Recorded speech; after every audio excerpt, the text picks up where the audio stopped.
Siapa di sini yang sering anyang-anyangan, kencing tidak tuntas dan perih di saluran kemih? Berikut penyebab dan solusinya. Saya yakin yang mendengar informasi ini pasti dalam fase hidup pernah mengalami yang namanya anyang-anyangan. Rasanya yang tidak enak, kayak tanggung gitu. Dipaksa sekuat tenaga pun tetap tidak keluar dan biasanya disertai sensasi panas, perih yang lumayan ngilu. Sekedar informasi, anyang-anyangan atau dalam medis disebut disuria disebabkan oleh beberapa faktor. Namun yang paling utama adalah infeksi saluran kemih atau ISK, di mana ISK ini kebanyakan terjadi karena kebiasaan sepele orang tersebut, seperti kekurangan cairan atau minum terlalu sedikit, higienitas atau kebersihan yang buruk, dan sering menahan buang air kecil, sehingga menyebabkan munculnya kuman dan bakteri di saluran kemih. Pada tingkatan yang parah, infeksi saluran kemih bisa diakibatkan karena penyakit gonor atau kencing nanah. Selain itu, anyang-anyangan juga bisa diakibatkan karena gangguan kelenjar prostat atau dalam medis disebut benign prostatic hyperplasia atau BPH, yaitu pembesaran pada prostat sehingga menekan saluran kemih. Hal ini kemudian membuat aliran urin yang keluar menjadi kurang lancar. Dan terakhir bisa diakibatkan karena kerusakan saraf di saluran kemih. Hal ini karena proses berkemih diatur oleh otak dan sistem saluran kemih.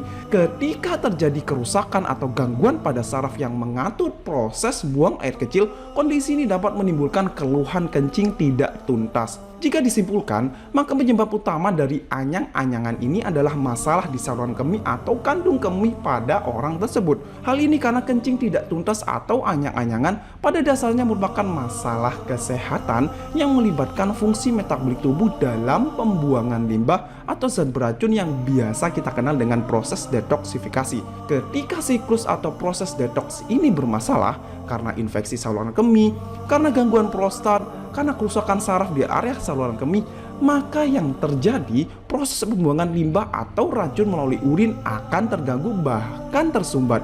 Oleh karenanya, yang sering mengalami anyang-anyangan, penanganan pertama bisa dengan banyak minum air putih, jangan tahan buang air kecil, dan membilas dengan bersih saat buang air kecil. Akan tetapi, jika dengan minum air tidak mengurangi gejala, maka mungkin Anda membutuhkan terapi pengobatan seperti antibiotik. Memang, sebagian orang tak memedulikan anyang-anyangan ini. Padahal jika kondisi ini dibiarkan lama, maka bisa menyebabkan berbagai komplikasi lanjutan seperti kanker prostat, bahkan gangguan ginjal atau batu ginjal. Oh ya, untuk pemulihan, jangan lupa juga perhatikan makanan dan minuman yang Anda konsumsi, seperti kurangi konsumsi gula, tepung-tepungan, makanan pedas dan makanan asam dan lain sebagainya. Hal ini karena makanan dan minuman tersebut bisa mengiritasi saluran dan kandung kemih Anda. Tetap semangat, tetap sehat, mari kita melawan kemustahilan bersama Genjutsu Masang Indonesia.